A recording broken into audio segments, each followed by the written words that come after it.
أعوذ بالله من الشيطان الرجيم بسم الله الرحمن الرحيم رب اشرح لي صدري ويسر لي أمري واحلل عقدة من লিসানি ইয়াফকাহু কওলি। অর্থ বুঝে কোরআন পড়ি এর ধারাবাহিক আয়োজনের আজকের ক্লাসে আপনাদের সবাইকে স্বাগত জানাচ্ছি। আমি মোহাম্মদ উজ্জ্বল হোসাইন। আজকের ক্লাসে আমরা সূরা মুলক এর ১৯ নং আয়াতের প্রতিটি শব্দের অর্থ এবং এর গ্রামাটিক্যাল বিশ্লেষণ জানার চেষ্টা করব ইনশাআল্লাহ। ওয়া মা তাওফিকি ইল্লা বিল্লাহ আলাইহি তাওয়াক্কালতু ওয়া ইলাইহি উনীব। তো আমরা যদি দেখি যে সূরা মুলকের ১৯ নং আয়াতের ১৯ নং আয়াতটা হচ্ছে আওয়ালাম ইয়ারাউ ইলাত তয়রি ফাওকাহুম সাফাতিন ওয়া ইয়াকবিদুন মা ইউমসিকুহুন্না ইল্লার রাহমান ইন্নাহু বিকুল্লি শাইইন বাসীর। তো এই হচ্ছে আমাদের আয়াতটা। তো আমরা যদি দেখি যে আয়াতের একদম শুরুতেই রয়েছে কি আওয়ালাম। আওয়ালাম শব্দটা যদি আমরা একটু বিশ্লেষণ করি, এন মূলত তিনটি আলাদা আলাদা তিনটি অংশ।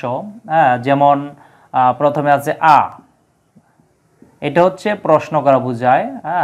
কি দ্বারা যে প্রশ্ন, হা অথবা না দিয়ে যে উত্তর দেওয়া যায় এমন প্রশ্ন আর কি। তাহলে আ হচ্ছে প্রশ্নবোধক, আর ওয়া দ্বারা হচ্ছে এবং বোঝানো হয়। আর এদিকে আছে লাম, লাম এটা হচ্ছে না বোঝানো হয় না। তাহলে তিনটা মিলে যে আওয়ালাম, আওয়ালাম যে প্রশ্নবোধক এবং নয় কি, এভাবে অর্থটা আসবে। মূলত এই অর্থটা আসবে পরের শব্দের সাথে একত্র হলে, তখন অর্থটা পরিপূর্ণ হবে। যেমন আওয়ালাম এরপরে আছে ইয়ারাও। ইয়ারাও শব্দটা যদি আমরা একটু বিশ্লেষণ করি, যেমন আরবিতে একটি ভার্ব হচ্ছে রআ।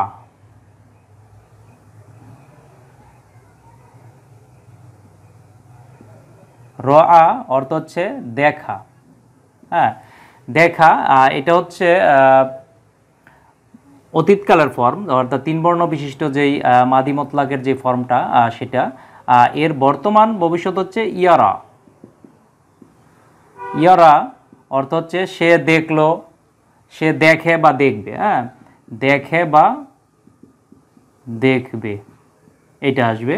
তো ইয়ারা এটা হচ্ছে third person singular, third person singular সাবজেক্টকে অর্থাৎ হি সাবজেক্টকে ইন্ডিকেট করে এটা। হুয়া যে সাবজেক্টটা আছে ইয়ারা। তো এখন ইয়ারা থেকে এর যদি আমরা এর প্লুরাল অর্থাৎ দে, এটা তো সাবজেক্ট হি আছে, ইয়ারা সে দেখে, দেখছে, দেখবে, এই অর্থগুলো আসবে। আর যদি এর আমরা প্লুরাল করি, থার্ড পারসন প্লুরাল, তখন আসবে ইয়ারাওনা। ইয়ারাওনা অর্থ হচ্ছে তারা দেখছে, দেখবে, এই অর্থগুলো আসবে বা দেখে। এখন ইয়ারাওনা তারা দেখছে বা তারা দেখবে, এই অর্থগুলো আসবে। তো এখন ইয়ারাওনা শব্দটা এই জায়গায় ব্যবহার করা হয়েছে, কিন্তু আমরা দেখতে পাচ্ছি কি এই জায়গায় হচ্ছে ইয়ারাওনা আর এই জায়গায় হচ্ছে ইয়ারাও। অর্থাৎ ওয়াও সাকিন দেওয়া আছে। এর কারণ হচ্ছে মূলত শব্দটা কিন্তু এইটাই, কিন্তু এর পূর্বে যেহেতু লাম দেওয়া আছে, লাম হচ্ছে এই যে লাম, আওয়ালাম, এই লাম শব্দের পরে যদি ফেলে মোদারি আসে অর্থাৎ বর্তমান ভবিষ্যৎকালের কোনো ফর্ম যদি আসে, তাহলে সেটা মাজমুম হয়। মাজমুম হচ্ছে সেটা জজম বিশিষ্ট হয়। অর্থাৎ নুন থাকলে নুনটা পড়ে যায় এবং সেটা জজম বিশিষ্ট হয়। এই জন্য ওয়াও সাকিন হয়েছে। ওয়াও এর উপরে একটা জজম দেওয়া হয়েছে, লাম থাকার কারণে কিন্তু নুনটা পড়ে গেছে এবং অর্থাৎ এটা জাসিব মুড হয়েছে, একটা জাসিব মুড বা সাপেক্ষ ভাব যেটা।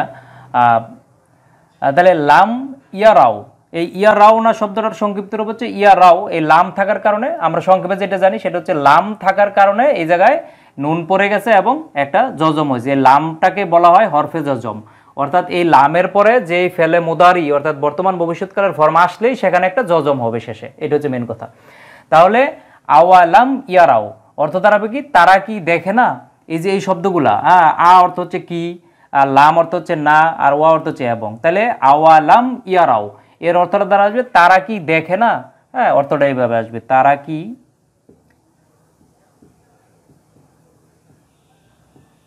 কি দেখে না, এই প্রশ্নবোধক চিহ্ন। হ্যাঁ, দিয়া প্রশ্ন করা হয়েছে প্রথমেই। তাহলে আওয়ালাম ইয়ারাও, তারা কি দেখে না। ইলা, ইলা হচ্ছে হরফে জার, এটা হচ্ছে আরবি প্রিপোজিশন, আমি আগের ক্লাসগুলোতেও বলেছি। এই ইলা অর্থ হচ্ছে দিকে, যেমন ইংরেজিতে যেমন আমরা টু ব্যবহার করি, টু মানে দিকে, আর এই জায়গায় হচ্ছে ইলা। ইলা অর্থ হচ্ছে দিকে। তো ইলা এটা হচ্ছে হরফে জার, আরবিতে এরকম 17টা হরফে জার আছে, বা আরবি প্রিপোজিশন যেটা আছে। তো আমি আগে বলেছিলাম যে আরবি প্রিপোজিশন যদি থাকে হরফে জার, তারপরে যদি ইসেম আসে, তাহলে সেই ইসেমের শেষে একটা জের দিতে হয়। তাহলে এই যে দেখুন, এই তই রি হয়েছে কিন্তু। হ্যাঁ, তৈর শব্দটা আমরা একটু বিশ্লেষণ করি। তৈর শব্দটা যদি আমরা একটু বিশ্লেষণ করি, তাহলে দেখতে পাচ্ছি যে এই জায়গায় মূল ভার্ব হচ্ছে ত রা। তরা অর্থ হচ্ছে উড়া। হ্যাঁ, ইংরেজিতে যেটা আমরা ফ্লাই ব্যবহার করি, ফ্লাই অর্থ যেমন উড়া, তা আরবিতে হচ্ছে তরা। হ্যাঁ, ত র। এই জায়গায় এই যে ত এর সাথে কিন্তু একটা আলিফ যোগ করা আছে এই জায়গায়। এই আলিফটা মূলত আলিফরূপী ইয়া, মূলত এটা ছিল ইয়া। আমরা জানি যে 3 বর্ণ বিশিষ্ট যেই মূল ফর্মটা থাকে ভার্বের, অতীতকালের মূল ফর্মটা, সেই ফর্মের মাঝখানের বর্ণ যদি, অর্থাৎ আইন কালিমা যদি ইয়া অথবা ওয়াও থাকে, তাহলে সেটা আলিফের সুরত ধারণ করে। হ্যাঁ, অর্থাৎ সেটা আলিফ হয় তখন। এই জন্য কিন্তু মেন শব্দটা ছিল কি, ত ইয়া র। হ্যাঁ, ত ইয়া র, এটা ছিল মেন শব্দ। হ্যাঁ, এই জায়গায় কিন্তু ইয়াটা আলিফের সুরতে ত র এটা হয়েছে। ত র মানে উড়া, উড়লো, সে উড়লো। হ্যাঁ, এটা হচ্ছে ভার্ব। এখন এর যদি আমরা নাউন ফর্ম গঠন করি, তখন কি আসে, তখন কিন্তু এই যে ইয়াটা এই জায়গায় যে হিডেন ছিল, অর্থাৎ আলিফ রূপে ছিল, সেটা কিন্তু তখন নাউন যখন আমরা তৈরি করব, তখন কিন্তু আসল ইয়াটা চলে আসবে। হ্যাঁ, তখন কিন্তু আর আলিফের সুরত বা ছদ্মবেশ নিতে হবে না। হ্যাঁ, এটা হচ্ছে আরবি নিয়ম। তাহলে ত ইয়া, তখন এটা আসবে কি, তয় রুন। তয় রুন মানে পাখি, পাখি। হ্যাঁ, তয় রুন মানে পাখি, যা উড়ে। হ্যাঁ, আরবিতে যা উড়ে সেটাই তয় রুন। তাহলে তয় রুন মানে পাখি, কিন্তু এই জায়গায় আমরা দেখতে পাচ্ছি কি, তয় রি হয়েছে। তো তয় রি, তয় রুন না হয়ে আরেকটা কথা আমি বলে নেই, সেটা হচ্ছে তয় রুন, এই জায়গায় ডাবল পেশ আছে। হ্যাঁ, তানউইন আছে, দুইটা পেশ আছে, তয় রুন। হ্যাঁ, তো তয় রুন এর আগে আমরা দেখতে পাচ্ছি যে আলিফলাম দেওয়া আছে। হ্যাঁ, অর্থাৎ তয় রুন এর আগে আলিফলাম যদি আমরা দেই, তা আলিফলাম দিলে শব্দটা নির্দিষ্ট হয়ে যাবে। যেমন ইংরেজিতে আমরা দা ব্যবহার করি, দ্য বার্ড, একইভাবে যেমন আত্মইরু, আত্মইরু, তখন কিন্তু আরবি যদি যে ইসেমের পূর্বে যদি আলিফলাম আসে, তখন সেটা মারিফাত হয়ে যায়, অর্থাৎ নির্দিষ্ট হয়ে যায়, তখন একটা পেশ কমে যায় সূত্রানুসারে। হ্যাঁ, অর্থাৎ আলিফলাম যুক্ত কোনো ইসেমের শেষে তানউইন হয় না, অর্থাৎ দুই জবর দুই জের দুই পেশ তখন আর হবে না, যেহেতু আগে আলিফলাম দেওয়া আছে, এটা নির্দিষ্ট করা হয়েছে। তো এটা একটা পেশ কমে গেল। এখন আত্ময় রু হয়েছে, আত্ময় রুর জায়গায় এই জায়গায় হয়েছে কি আত্ময় রি।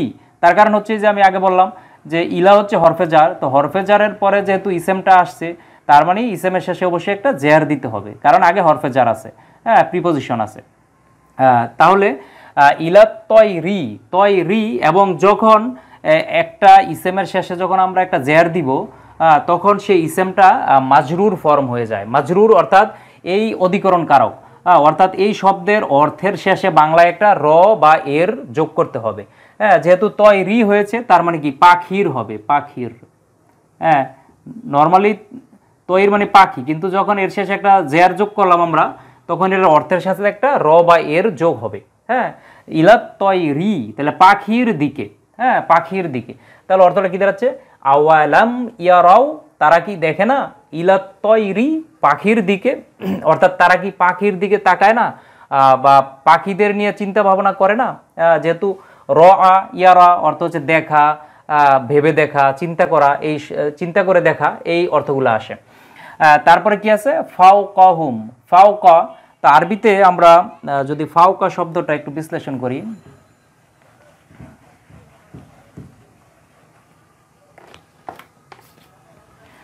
তাহলে ফাওকা শব্দটা আরবিতে,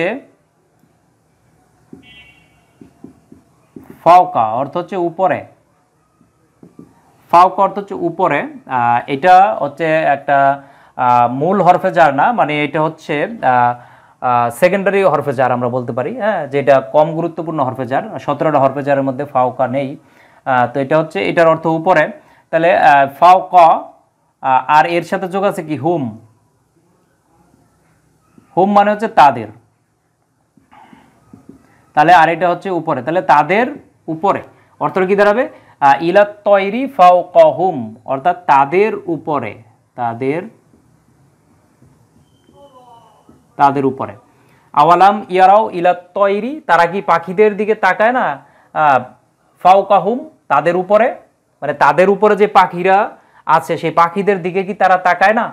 হ্যাঁ, তারপরের অংশটা কি আছে সফা, হ্যাঁ এই জায়গায় আমরা দেখতে পাচ্ছি এই যে সদের উপরে এই জায়গায় 4 আলিফ টানের চিহ্ন দেওয়া আছে। এর কারণ হচ্ছে আমরা তাজউইদের একটি নিয়ম অনুযায়ী আমরা জানি যে যদি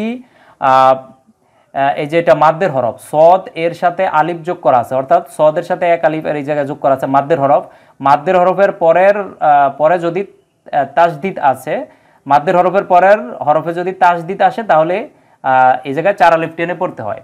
হ্যাঁ, তো আমরা দেখতে পাচ্ছি এই জায়গায় 4 আলিফ টানের চিহ্ন দেওয়া আছে, তাহলে সফাতিউ এই শব্দটা, আমরা এখন এই শব্দটা একটু বিশ্লেষণ করি। আরবিতে যদি আমরা দেখি এই জায়গায় মূল ভার্বটা যদি আমরা ধরি তাহলে সফা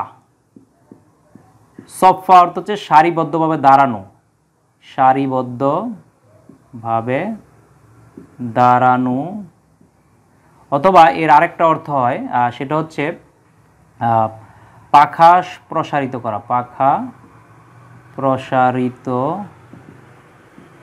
করা বা পাখা মেলে উড়া আর কি, এটা আসবে সফা।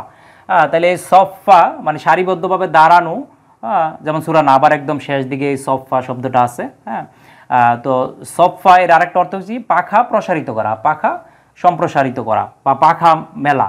হ্যাঁ, উড়ার ক্ষেত্রে যে পাখা মেলে পাখিরা সেটা বুঝাবে, ডানা মেলে থাকা বা পাখা সম্প্রসারণ করা। তাহলে এই সফা আমরা জানি যে এই ভার্বের মূল বর্ণ বিশিষ্ট যে ভার্ব, 3 বর্ণ বিশিষ্ট ভার্ব, এই ভার্বের সাথে যদি এক আলিফ টান যোগ করে দেই প্রথমটার সাথে তাহলে সেটা নাউন হয়ে যায়। যেমন খলাকা থেকে খ প্রথম বর্ণ, এই খ এর সাথে যদি আমরা এক আলিফ টান যোগ করি তাহলে খলিক অর্থাৎ স্রষ্টা। হ্যাঁ, কাতাবা অর্থ লিখে, তাহলে কাতিব হ্যাঁ লেখক, মানে এক আলিফ টান যোগ করলে সেটা নাউন হয়ে যায়। হ্যাঁ, তো আমরা যদি এই জায়গায় এই যে সফা এর সাথে যদি আমরা এক আলিফ টান যোগ করি আর এই জায়গায় যে সফুন হবে তখন। হ্যাঁ, এটা হচ্ছে তাহলে যে পাখা সম্প্রসারণ করে, পাখা সম্প্রসারণ করে, অর্থাৎ যে পাখা সম্প্রসারণ করে সফুন এটা হবে তখন। তো এখন এই সফুন শব্দটা এটা নাউন তৈরি হলো, তো এই নাউনকে আবার যদি আমরা এটা মুজাক্কার ফর্মে আছে, এর যদি আমরা স্ত্রীবাচক ফরম্যাট গঠন করি তখন এই সফাতুন একটা আমরা জানি যে গুলতা যখন আমরা যোগ করব তখন সেটা স্ত্রীবাচক শব্দ হয়ে যায়। হ্যাঁ, তখন এটা হয়ে যাবে সফাতুন, অর্থ এটাই থাকবে কিন্তু শব্দটা স্ত্রীবাচক হয়ে গেল, এটা সিঙ্গুলার ফর্মে আছে এবং এটা ফেমিনিন জেন্ডার মুজাক্কার হয়ে গেল সিঙ্গুলার ফর্মে। তো এখন এই সিঙ্গুলার ফর্মকে যদি আমরা প্লুরাল করি, মানে স্ত্রীবাচক প্লুরাল, হ্যাঁ তাহলে এটা কি হয়, তখন আমরা জানি যে এই যে তখন আমরা জানি যে এক আলিফ টান যোগ করে গুলতাটা লম্বাতা হয়ে যাবে এটা প্লুরাল করার ক্ষেত্রে। আপনারা আমার অন্য ক্লাসগুলো দেখে নিতে পারেন, যেমন কোরআনিক আরবি ভাষা শিক্ষা কোর্সের আমার ইতিমধ্যে 40টা ক্লাস নেওয়া আছে, সেই ক্লাসগুলো যদি আপনারা দেখেন যে কিভাবে আরবি একবচন থেকে অর্থাৎ স্ত্রীবাচক একবচনকে কিভাবে বহুবচন করতে হয়। হ্যাঁ, অর্থাৎ ওয়াহিদ যেই আদত থাকে তাকে কিভাবে জমা করা হয়, বহুবচন করা হয়, সেটা আপনারা দেখলে এই জিনিসগুলো বুঝতে পারবেন। ওই ক্লাসটা একটু দেখে নেবেন। তাহলে সফা এই ফায়ের উপরে তখন এক আলিফ টান যোগ করা হবে আর এই জায়গায় এই গুলতার পরিবর্তে লম্বাতা দিলে সেটা প্লুরাল হয়ে যাবে। হ্যাঁ, সফাতুন। হ্যাঁ, তাহলে সফাতুন এটা হয়ে যাবে তখন স্ত্রীবাচক প্লুরাল, এটা হবে কি প্লুরাল এবং ফেমিনিন জেন্ডারে থাকবে প্লুরাল। হ্যাঁ, স্ত্রীবাচক প্লুরাল, অর্থ এটাই থাকবে যে পাখা সম্প্রসারণ করে বা ডানা মেলে ধরে। হ্যাঁ, তাহলে সফাতুন অর্থাৎ যে ডানা মেলে ধরে, ঠিক আছে, এটা আসবে সফাতিন। এই জায়গায় যেহেতু এটা মাজরুর ফর্ম হিসাবে ব্যবহার করা হয়েছে সেজন্য অধিকরণ কারক হিসেবে এই জন্য জের দেওয়া হয়েছে, 2টা জের আছে। আর যেহেতু এর পূর্বে আলিফলাম নেই এই জন্য তানউইন আছে, আলিফলাম থাকলে তানউইনটা উঠে যাইতো। যাই হোক, তাহলে সফাতিন তাহলে ডানা সম্প্রসারণকারী এটা আসবে। কারণ আরেকটা কথা আমি বলে নাই, সেটা হচ্ছে এই জায়গায় স্ত্রীবাচক শব্দ ব্যবহার করার কারণটা কি। হ্যাঁ, এইটির জায়গায় তো সফুন শব্দটা ব্যবহার করলে হয়তো। স্ত্রীবাচক শব্দ ব্যবহার করার কারণ হচ্ছে কারণ এই ডানা সম্প্রসারণটা করে কারা, ডানা সম্প্রসারণটা করতেছে এই তৈর পাখি। তো পাখিকে আরবিতে এই তৈর শব্দটাকে স্ত্রীবাচক শব্দ হিসেবে ধরা হয়, হ্যাঁ, অর্থাৎ এটা ফেমিনিন জেন্ডার, মুয়ান্নাথ হিসেবে ধরা হয়। এই যেহেতু পাখিকে মুয়ান্নাথ হিসেবে ধরা হচ্ছে, সেজন্য এই জায়গায় স্ত্রীবাচক শব্দ ব্যবহার করতে হয়েছে, হ্যাঁ, নয়তো সফুন শব্দটা ব্যবহার করলে, কিন্তু সফুন শব্দটা ব্যবহার করলে হতো, কিন্তু যেহেতু এই তয়ের স্ত্রীবাচক, সেহেতু এই জায়গায় আরবির ক্ষেত্রে হচ্ছে যখন স্ত্রীবাচক থাকলে তার ভার্বেরও স্ত্রীবাচক ফরম্যাট, নাউনেরও স্ত্রীবাচক ফরম্যাট নিতে হবে। যাই হোক, তাহলে এই জন্য সফাতুন এটা আসছে, হ্যাঁ, অর্থাৎ ডানা সম্প্রসারণকারী, ডানা সম্প্রসারণকারীদের, হ্যাঁ, ডানা সম্প্রসারণকারীদের, হ্যাঁ, র বা এর যেহেতু আছে। ওয়া অর্থ হচ্ছে এবং। এখন এই ওয়ার উপরে কেন তাজদিদ দেওয়া হলো সেটার একটা বিষয়, সেটা তাজউইদের আর একটা নিয়ম আমরা জানি যে তানউইন, যেহেতু এই যে সফাতিন এই জায়গায় এই যে লম্বাতা তায়ের নিচে যেহেতু তানউইন দুইটা জের দেওয়া আছে, তো আমরা জানি যে তানউইনের পরে যদি ওয়াও আসে তাহলে সেটা ঈদগাম হয়ে যায়, অর্থাৎ সেটা তাজদিদ ব্যবহার করে ওয়াটা তখন মোসাদ্দিদ হয়, অর্থাৎ ওয়ার উপরে তখন তাজদিদ দিতে হয়, হ্যাঁ, এটা তাজউইদের একটা নিয়ম। এর আলাদা কোনো অর্থর প্রয়োজন নাই, আলাদা কোনো অর্থ নেই, শুধু তাজউইদের নিয়ম অনুযায়ী এই জায়গায় ঈদগাম করার জন্য সফাতিউ, হ্যাঁ, একসাথে ঈদগাম করার জন্য কিন্তু ওয়ার উপরে তাজদিদ দেওয়া হয়েছে। তো এই ওয়া অর্থ হচ্ছে এবং, হ্যাঁ, ওয়া ইয়াকবিদন, হ্যাঁ, ইয়াকবিদন শব্দটা যদি আমরা একটু বিশ্লেষণ করি, এই শব্দটা কিভাবে আসলো।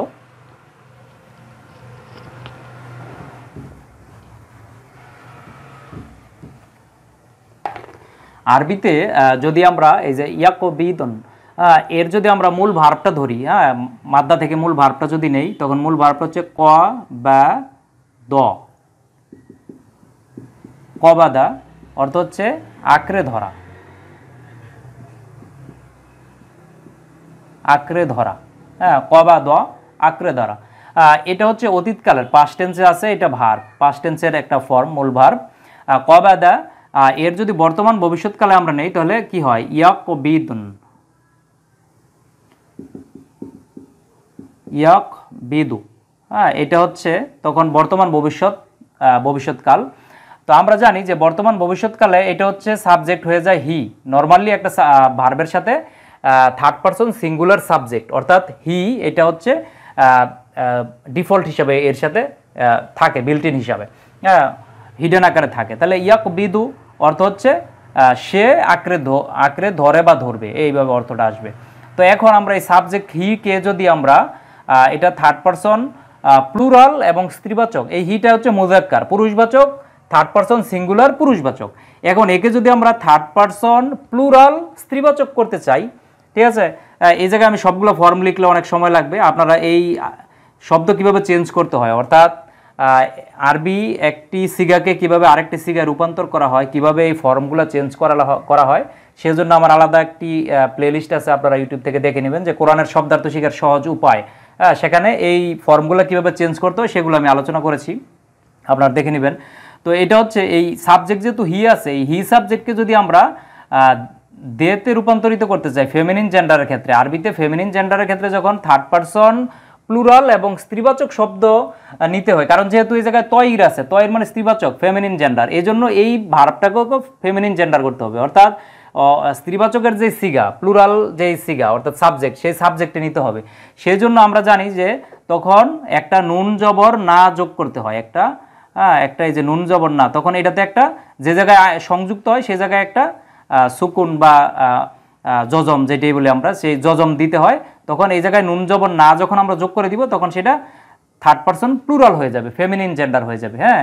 তাহলে ইয়াকবিদন, ইয়াকবিদ না এটা আসবে, হ্যাঁ, যেহেতু আমরা এই জায়গায় ওয়াক অফ করি, এই জন্য আমরা ইয়াকবিদন পড়ি, হ্যাঁ, কিন্তু শব্দটা কি ইয়াকবিদ না, ইয়াকবিদ না, হ্যাঁ, যেহেতু দোয়াত কলকলা হবে না, এটা দোয়াত, হ্যাঁ। তাহলে এটা হচ্ছে স্ত্রীবাচক থার্ড পারসন প্লুরাল, হ্যাঁ। আর কবাদা হচ্ছে আঁকড়ে ধরা, তাহলে আঁকড়ে ধরা না, এটা আসবে সংকোচন করা, শব্দের অর্থ হবে সংকুচিত করা, সংকুচিত করা। তাহলে এই কাবাদ হচ্ছে সংকুচিত করা, আর ইয়াকবিদ না এটা হচ্ছে ইয়াকবিদ না, সে তারা স্ত্রীবাচক, তারা মহিলারা সংকুচিত করে, এটা আসবে অর্থটা। তাহলে ওয়াইয়াক বিদন, এই জায়গায় আমরা ওয়াকফ করার জন্য নুনের উচ্চারণ করি না, সংকুচিত করে, সংকুচিত করে এটা আসবে, সংকুচিত করছে, করে, করবে। হ্যাঁ, তাহলে অর্থটা কি দাঁড়াচ্ছে যে আওয়ালাম ইয়ারাও, তারা কি লক্ষ্য করে না বা তারা কি দেখে না, ইলা তৈরি ফাওকাহুম, তাদের উপরে পাখিদের দিকে, সফাতিন, যারা ডানা সম্প্রসারণকারী, হ্যাঁ, ওয়াইয়াক বেদন, এবং ডানা সংকোচন করে, যারা যারা সম্প্রসারণকারী এবং সংকুচিত করে, অর্থাৎ পাখিদের উড়ার বিষয়টাকে এই জায়গায় ইন্ডিকেট করা হচ্ছে, যারা তাদের ডানাকে সম্প্রসারিত করে এবং সংকুচিত করে, অর্থাৎ উড়ে, পাখিরা যে উড়ে সে বিষয়টা বলা হয়েছে। তারপরের অংশে যদি আমরা দেখি মা ইউমসিকুহুন্না, তাহলে মা শব্দটা আমরা যদি দেখি যে আরবিতে দুইটা মা আছে। হ্যাঁ, মায়ের বিভিন্ন অর্থ হয়। মা একটা অর্থ হচ্ছে না, আর একটা অর্থ হচ্ছে যা, যেটি, এইভাবে ইসমে মাউসুল হিসাবে, অর্থাৎ এই মাটা ইসমে মাউসুল হিসাবে ব্যবহৃত হয় যা বা যেটি হিসাবে বোঝানোর জন্য, আর এটা হচ্ছে নফি হিসাবে ব্যবহার করা হয় যখন মা দ্বারা অতীতকালের ফেলে মাদিকে নফি করা হয়, নেগেটিভ করা হয়, অর্থাৎ মা দ্বারা নট বোঝানো হয়। হ্যাঁ, যখন এটা নট নেগেটিভ করা হয় তখন এই মাটা ব্যবহার করা হয়। তো আমরা দেখি যে এই জায়গায় যেহেতু মা, এরপরে আবার ভার্ব দেওয়া আছে, তার মানে মায়ের পরে যদি ভার্ব থাকে তাহলে সেটা দ্বারা না বোঝায়। আবার যেহেতু ইল্লা শব্দ আছে, তাহলে আমরা জানি যে এই জায়গায় মা অর্থ হচ্ছে না। হ্যাঁ, আবার ইল্লা এই শব্দটা আমি আলোচনা করছি একটু পরে, ইল্লা শব্দের অর্থ না বা ব্যতীত। হ্যাঁ, আমরা জানি ব্যতীত। তো যখন একই বাক্যে যখন মা এবং ইল্লা শব্দ ব্যবহার করা হয় তখন মাইনাসে মাইনাসে প্লাস, অর্থাৎ তখন এই না এবং এই না, দুই না মিলে নাটা আউট হয়ে যায়, অর্থাৎ তখন বাক্যটা হয়ে যায় পজিটিভ।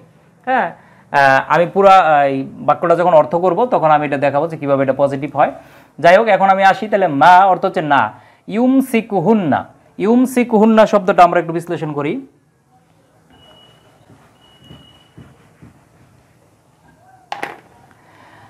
ইউমসিকুহুন্নাতে হুন্না শব্দটার যদি আমরা যদি আমরা ভার্বটা প্রথমে দেখি যে কোন ভার্ব থেকে এটা উৎপত্তি লাভ করেছে, রুট ফর্ম কি, তো আরবিতে এই জায়গায় আমরা যদি ভার্ব ধরি যে আলামতে মোদারি যেগুলো আমরা বাদ দিয়ে দিই, ইয়াটা আলামতে মোদারি বাদ দিলাম, হুন্নাটা বাদ দিলাম, তাহলে থাকে কি মিম, সিন, কাফ, এই তিনটা থাকে। হ্যাঁ, আপনারা যদি আরবি একটি শব্দর যদি এর মাদ্দাটা ধরতে পারেন, অর্থাৎ তিন বর্ণ বিশিষ্ট যে আরবি ক্রিয়াটা থাকে সেই আরবি ক্রিয়াটা যদি ধরতে পারেন, তাহলে এই শব্দের যে ফর্মই তৈরি হোক আপনি অর্থটা অনুমান করতে পারবেন, অর্থটা বুঝতে পারবেন যে কি হয়। হ্যাঁ, যেমন এই জায়গায় মূল ফর্মটা কি, জায়গায় মিম, সিন, কাফ, মাসাকা। হ্যাঁ, মাসাকা মানে হচ্ছে আঁকড়ে ধরা,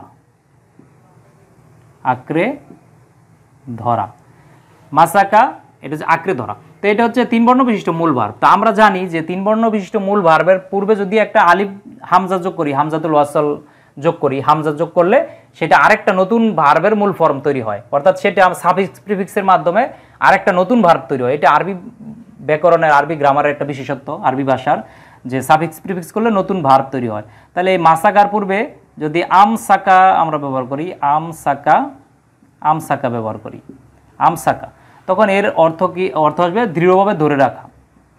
হ্যাঁ, দৃঢ়ভাবে ধরে রাখা, দৃঢ়ভাবে ধরে রাখা, আমসাকা অর্থ, এটা হচ্ছে মূল ভার্ব।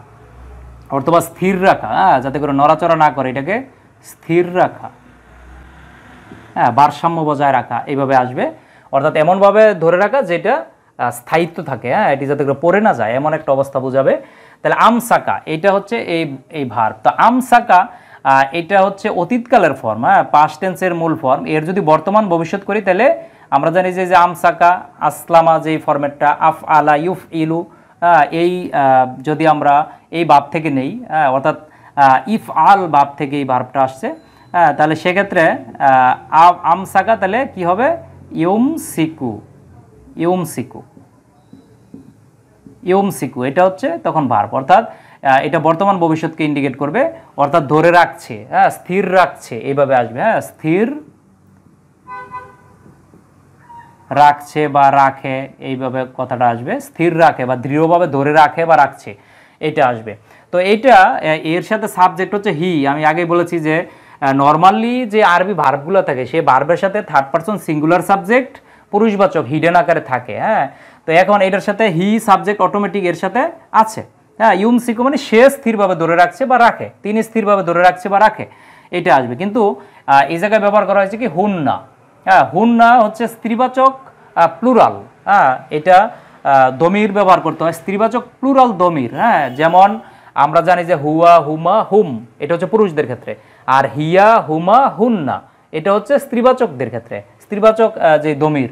তো এটা স্ত্রীবাচক বহুবচন দমির হচ্ছে হুন্না।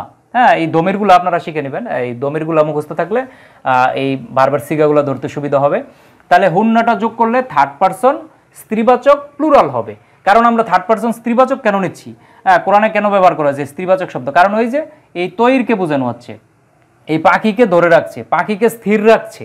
হ্যাঁ, এই জন্য কিন্তু এই পাখিকে বোঝানোর কারণে কিন্তু এটাকে স্ত্রীবাচক করা হচ্ছে প্লুরাল।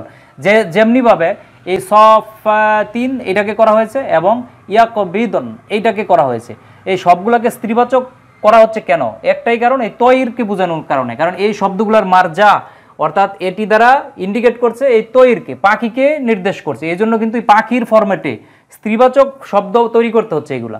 হ্যাঁ, নয়তো ইউমসিকু দিলেই কিন্তু হতো যদি পুরুষবাচক শব্দ থাকতো, কিন্তু যেহেতু তৈর স্ত্রীবাচক সেহেতু ইউমসিকু হুন্না শব্দ ব্যবহার করতে হচ্ছে। তাহলে ইউমসিকুর সাথে যখন আমরা হুন্না ব্যবহার করব তখন এই স্ত্রীবাচক তাদেরকে বোঝানোর জন্য এটা আসবে। তখন আমাদের লিখতে হবে কি ইউমসিকু, তখন কফটার রূপ চেঞ্জ হয়ে যাবে। হ্যাঁ, এই যে এইভাবে চিহ্নটা আসবে ইউমসিকু হুন্না, ইউমসিকু তখন হুন্না চলে আসবে। হ্যাঁ, ইউমসিকু হুন্না অর্থাৎ তারা ধরে রাখে। হ্যাঁ, এই তাদেরকে ধরে রাখে। হ্যাঁ, তাদেরকে, এই স্ত্রীবাচক শব্দটা এই দমির চলে আসবে যে তাদেরকে ধরে রাখে। তাদের বলতে এই পাখি বহুবচন যেটা আসছে। হ্যাঁ, তাহলে পাখিদেরকে, এই তাদেরকে স্ত্রীবাচক বহুবচন যেটা, তাদেরকে স্থির রাখে, ধরে রাখে, দৃঢ়ভাবে ধরে রাখে, তাহলে স্থির রাখে। হ্যাঁ, তাদেরকে স্ত্রীবাচক এটা। হ্যাঁ, স্ত্রীবাচক স্থির রাখে, স্থির রাখে। তাহলে অর্থটা কি দাঁড়ায় মা ইউমসিকুহুন্না, তাহলে মা দ্বারা যেহেতু নেগেটিভ নাবোধক নফি করা হচ্ছে, তাহলে মা ইউমসিকুহুন্না তাদেরকে স্থির রাখে না, অর্থটা নেগেটিভ যদি আমরা ধরি, তাদেরকে স্থির রাখে না, তাদেরকে দৃঢ়ভাবে ধরে রাখে না, তাদেরকে আঁকড়ে ধরে রাখে না, ইল্লার রহমান, রহমান ছাড়া, অর্থাৎ আল্লাহর একটি গুণবাচক নাম আর রহমান। তাহলে পরম দয়াময় ছাড়া হ্যাঁ তাদেরকে আঁকড়ে ধরে রাখে না, তার মানে কি দয়াময়ই তাদেরকে আঁকড়ে ধরে রাখেন, অর্থাৎ রাহমানই তাদেরকে আঁকড়ে ধরে রাখেন। অর্থাৎ এই নেগেটিভ এবং এই নেগেটিভ দুইটা না মিলে এটা পজিটিভ হয়ে যাচ্ছে। অর্থাৎ দেখি আমরা বাক্যটা কি দাঁড়ায় মা ইউমসিকুহুন্না, তাদেরকে স্থির রাখে না, ইল্লার রহমান, এই রহমান ছাড়া, আল্লাহ ছাড়া তাদেরকে স্থির রাখে না। তার মানে কি আল্লাহই তাদেরকে স্থির রাখেন, অর্থাৎ রহমানই তাদেরকে স্থির রাখেন, এই কথাটা পজিটিভ হয়ে যাবে তখন। আর রহমান শব্দটা আমরা সবাই জানি, রহমান মানে দয়াময়। এই শব্দটা যদি আমরা একটু বিশ্লেষণ করি, আরবিতে এর মূল ভার্ব হচ্ছে রাহিমা। রাহিমা মানে দয়া করা, দয়া করা, করুণা করা, এটা আসবে রহিমা থেকে। এটা হচ্ছে ভার্ব, যেমন রহিম একালিপ টান যোগ করলে যে দয়া করে। আর এর একটি নাউন হচ্ছে রহিমুন, রহিমুন মানে রহিমুন। আরেকটা হচ্ছে রহমান, এই জায়গায় শব্দটা যেটা ব্যবহার করছে রহমান, রহমান এর আগে আলিফ লাম দিয়ে একে নির্দিষ্ট করা হয়েছে, অর্থাৎ এটা হচ্ছে তখন আল্লাহর একটি গুণবাচক নামে পরিণত হয়েছে। আর রহমান এটা আল্লাহর একটি গুণবাচক নাম, রহমান, রহমান। তাহলে রহমান ছাড়া অন্য কেউ তাদেরকে স্থির রাখে না। এই যে পাখিরা যে উড়ে, সেটা আল্লাহর একটি বিশেষ কুদরতেই পাখিগুলা স্থির থাকে, ভাসমান থাকে। হ্যাঁ, এটা আল্লাহ বোঝাচ্ছে এই জায়গায় যে আল্লাহ রহমান ছাড়া অন্য কেউ তাদেরকে ধরে আঁকড়ে রাখে না, বা এই যে ভারসাম্য বজায় রাখা, স্থির রাখে না, অর্থাৎ রহমানই তাদেরকে স্থির রাখে এই পাখিদেরকে যারা উড়ে। তারপরের অংশটা যদি আমরা দেখি ইন্নাহু বিকুল্লি শাইইন বাসীর, এই শব্দ, এই অংশটুকু আমরা দেখি। তাহলে ইন্নাহু এই জায়গায় যদি আমরা জানি যে ইন্না অর্থ হচ্ছে নিশ্চয়ই, নিশ্চয়ই। তো ইন্নার সাথে যখন হুয়া যোগ করি, হুয়া অর্থ সে, তখন এটা সংক্ষিপ্ত রূপ কি হয়ে যায় সমান ইন্নাহু, ইন্নাহু একটা উল্টা পেশ হয়।